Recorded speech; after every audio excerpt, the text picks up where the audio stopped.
Good morning, everyone. Sorry for being late. All right, we are ready to get started. Thanks for everyone's patience, and we'll get right into it. Great. Well, thank you, everyone, for joining us today. We have a couple of topics that we wanted to share with you about work that's been going on in our district. The first topic that I think is critically important, not just to the Denver Public Schools, but to our entire community, is around preventing youth violence. And I am really disheartened to share the unfortunate update that our community has seen an increase in youth violence and gang activity as we see the outrage over the racial injustice and police action continuing. Unfortunately, this year so far to date, we have already lost 7 students to violence compared to 6 students in all of the 1920 school year. As educators, we care deeply about the well-being of our students and their families, and we must do everything that we can to prevent youth violence and the losses to our community. Schools help create safe and healing relationships with students by using trauma-informed practices, providing mental health supports, implementing restorative practices, and leveraging student engagement programs, community partnerships, and collaboration among our teams.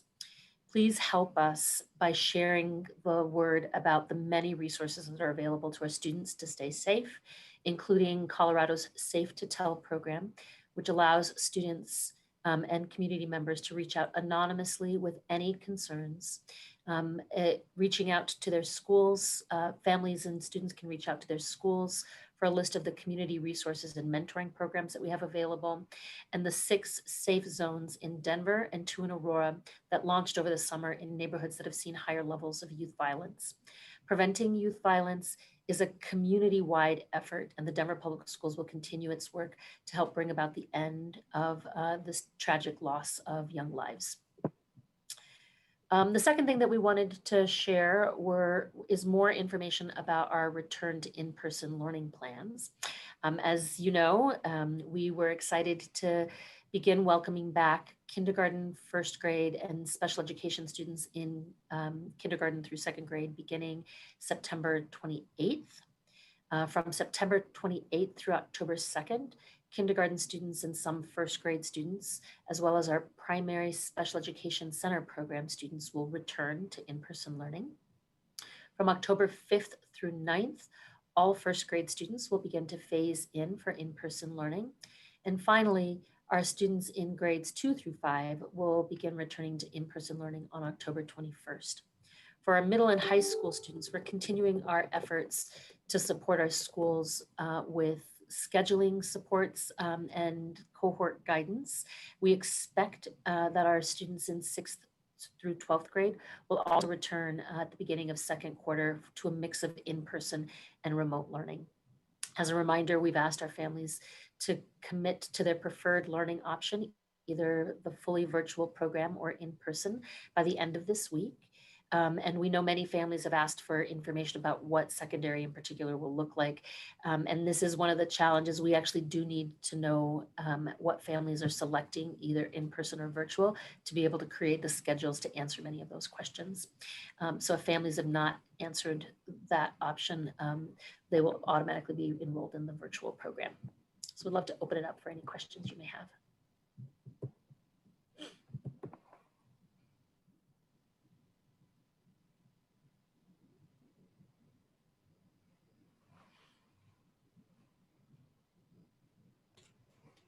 All right, thank you. And our first question is from Melanie at Chalkbeat about in-person school. First question is the choice parents make by Friday binding for the rest of the year? Also, how has the district announced what the hybrid model for middle and high school will look like? How many days per week would be in person versus virtual? And finally, lots of parents are wondering about class sizes. I saw cohorts would be limited to 35 students. What about class sizes? Yeah, so thank you. So the choice that parents are making will be binding only for the remainder of 2nd quarter. We'll revisit those selections at semester. We definitely understand the challenges of both making the selection in advance, as well as wanting to have some flexibility in terms of when families can make changes, either from in-person to virtual or virtual to in-person. So we will be working on that for 2nd semester.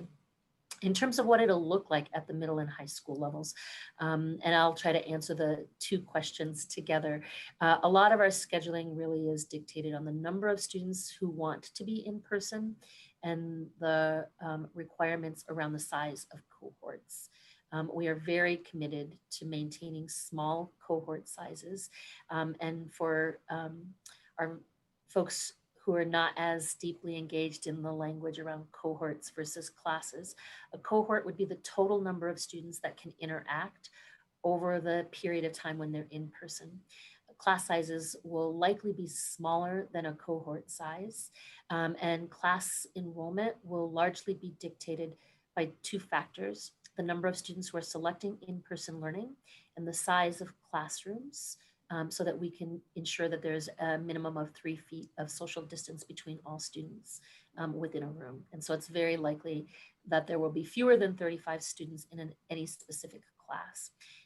In terms of the number of days that people would be in person, it likely will be similar to many of the districts in hybrid, with a minimum of 2 days of in-person learning in our buildings. Thank you. Lori from 9 News asks, has the DPS board and administrative positions begun returning to offices and in-person meetings as well? If not, when will that transition begin? Yeah, so thank you. Yeah, actually, we are returning. Many of our central office support teams have returned. I'm actually in my building. You can't see it now with my Zoom background. I'm in my office. We had board members who participated in board meetings in a combination of in their homes and here at Emily Griffith campus.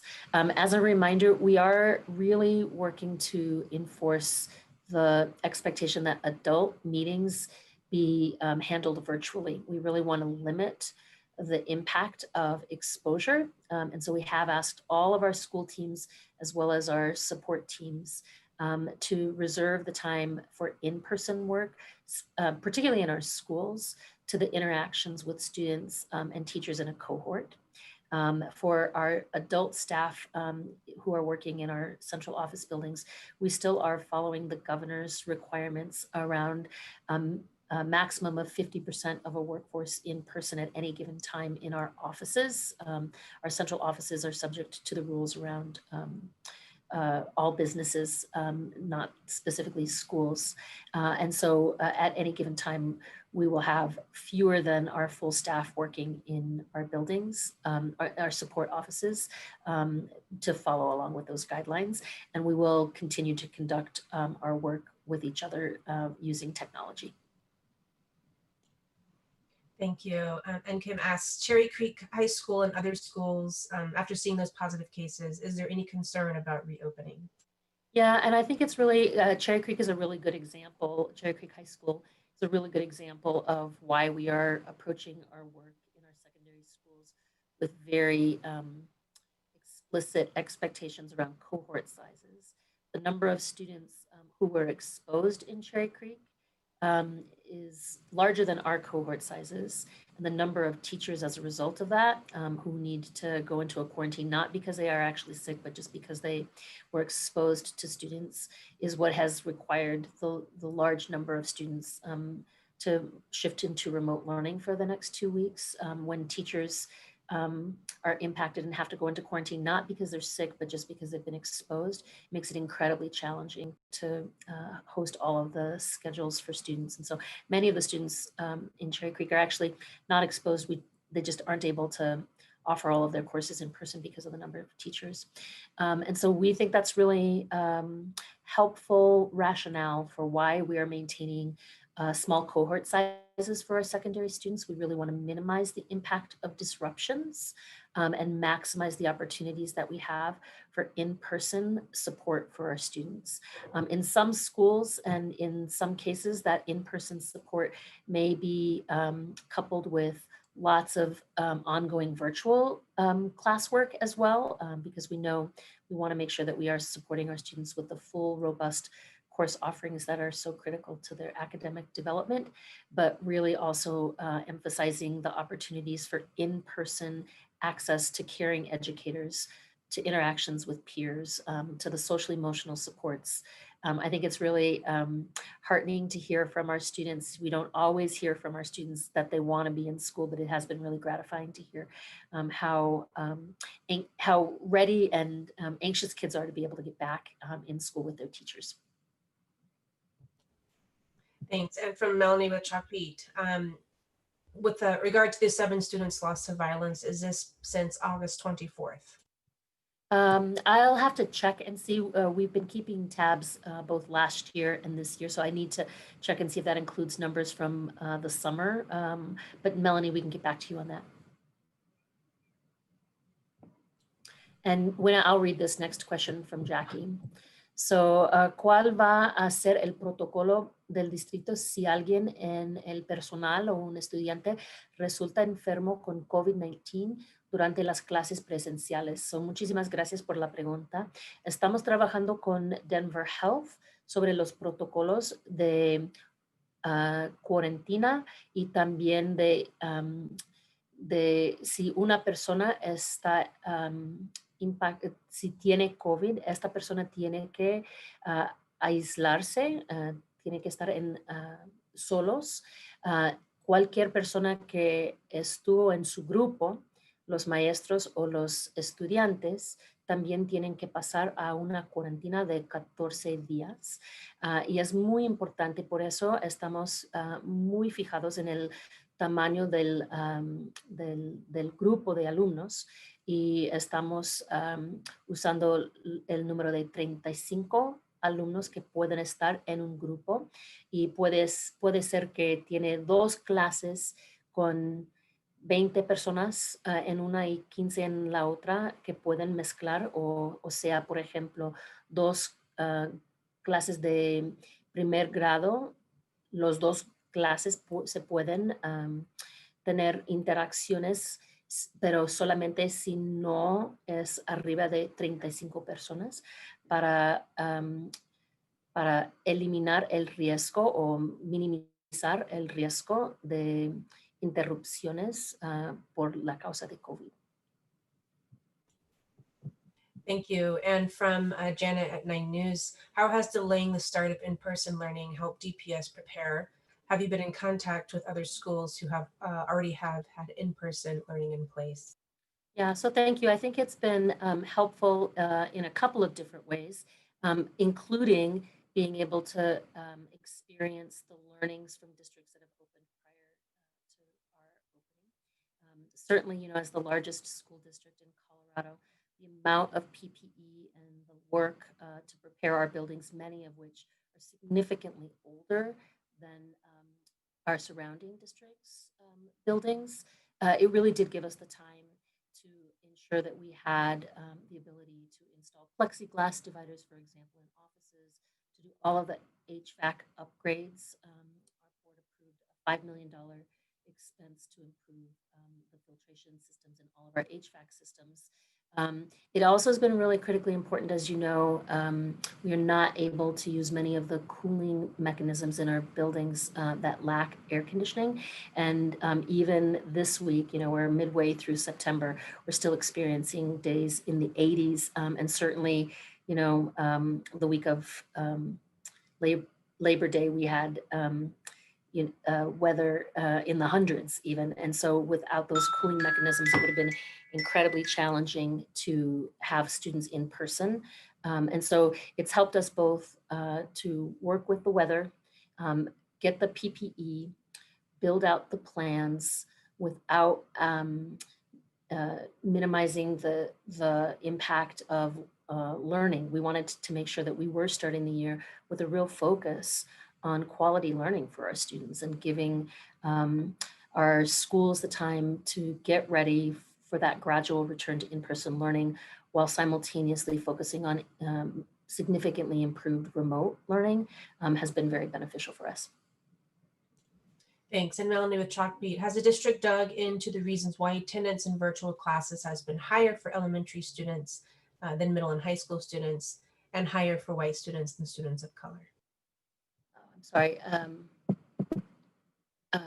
I'm sorry. I was Somehow I missed that question. Can you repeat it, please? No, sure. So Melanie from Chalkbeat asked, has the district dug into the reasons why attendance in virtual classes has been higher for elementary students than middle and high school students, and higher for white students than students of color? Yeah, so thank you. Initially, when we saw the attendance data, we really wanted to make sure that we were checking on supports around technology to make sure that there weren't tech barriers that were keeping students from being able to engage. And I know I even personally interacted with a parent who was having challenges with her daughter being able to log into classes, things like that. So we wanted to absolutely make sure that that wasn't the barrier. We do know that for our lower income families, many of whom are communities of color, even with the support of programs like Comcast's Internet Essentials program, that the bandwidth and the speed, the download rates are lower than families who have purchased premium packages. And we do know that even with those supports, at times it can be really challenging for our families to maneuver through the technology aspects of engaging with remote. So we are definitely digging into that. We have seen increased attendance overall from last spring, which we think is really beneficial with regular live instruction times, significant outreach to students for participation. And we actually are in the effort to contact all of the students who had no contact with us to determine if they have moved, where they are, why they're not engaging. So we're seeing those numbers go down as well to be able to do that.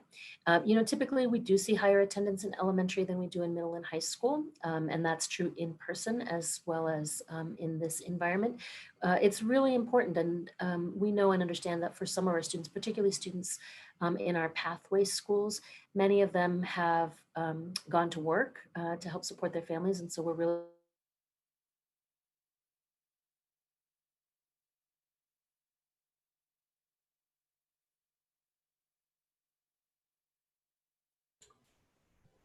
All right, so I think we've had a couple audio issues and it looks like we might be frozen. So let me see if I can get Superintendent to, oh, there she is. Yeah. Now we can see you, now we can hear you. Okay, sorry. Yeah, I'm in my office, but we are having internet problems for sure. I just got a note that says my internet connection is unstable, so I apologize. No worries.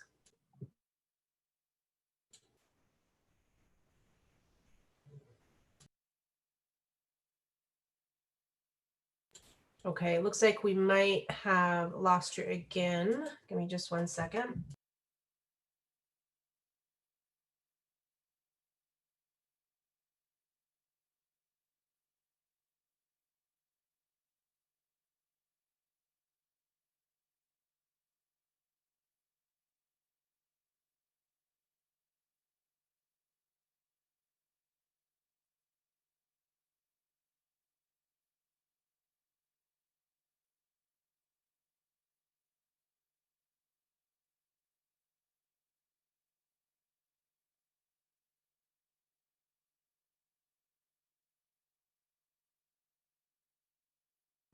Let's see if that works. Can you hear me now?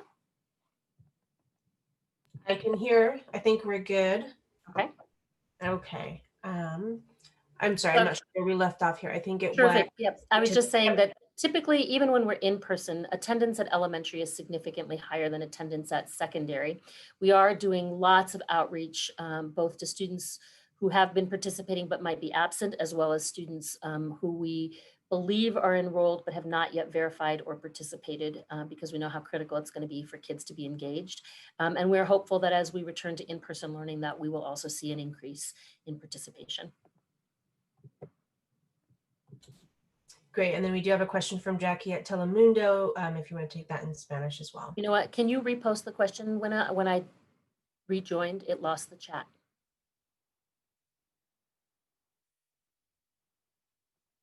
Para los estudiantes que usan los camiones escolares como transporte, ¿qué guías van a ejercer para minimizar los contagios para este grupo? Muy, muy importante. So, en los autobuses escolares tenemos que asegurar que son menos personas que usan el autobús. Es difícil, quiere decir que no podemos ofrecer la misma cantidad de transportación con los autobuses como en el pasado.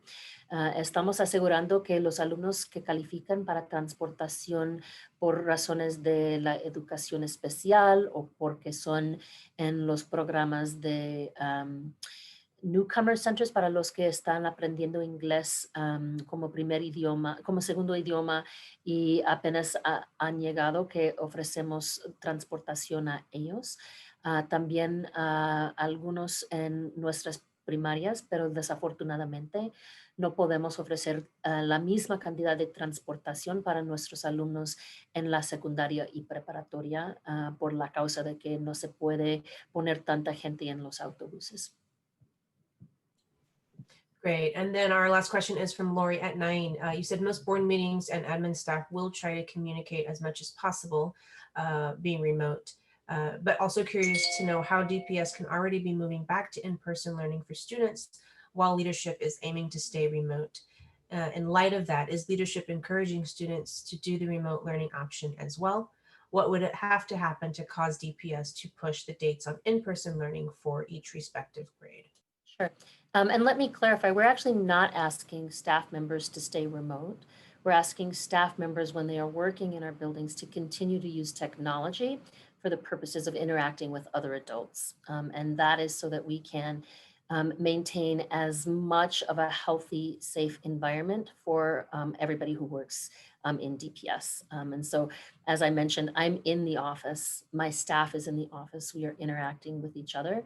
But our meetings, when we are in person, when we are hosting meetings, we're using technology to do that while we're here in the office. And we know that's something that will help us protect each other. It's something that we're doing in our schools as well, is we're asking that all adult meetings happen using technology while we're in our school buildings, because we really want to make sure that we're maximizing the opportunity for adults and children to interact in their cohorts. And so that's going to continue to be our focus, is how we can prepare for the safest, healthiest environment for student learning to occur.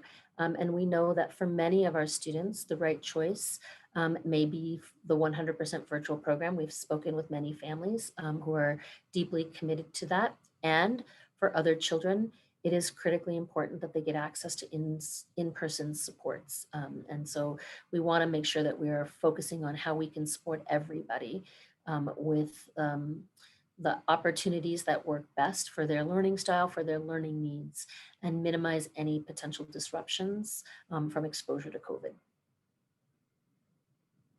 Great. And a couple minutes left for one more. Tori is asking, how many families have expressed interest in continuing with remote learning? Yeah, so thank you, Tori. We have been in the low 30% range district-wide with families who are requesting the continuing in the 100% virtual program. And so we're gonna see what those numbers look like as we finish out this week with the request for families to complete annual family update so that we can build out schedules for, particularly for our secondary students. Okay, thank you all so much. And apologies for the technology issues. It certainly is part of the new world that we work in and live in. So thank you for your time today. I look forward to seeing you. All right, thanks everyone.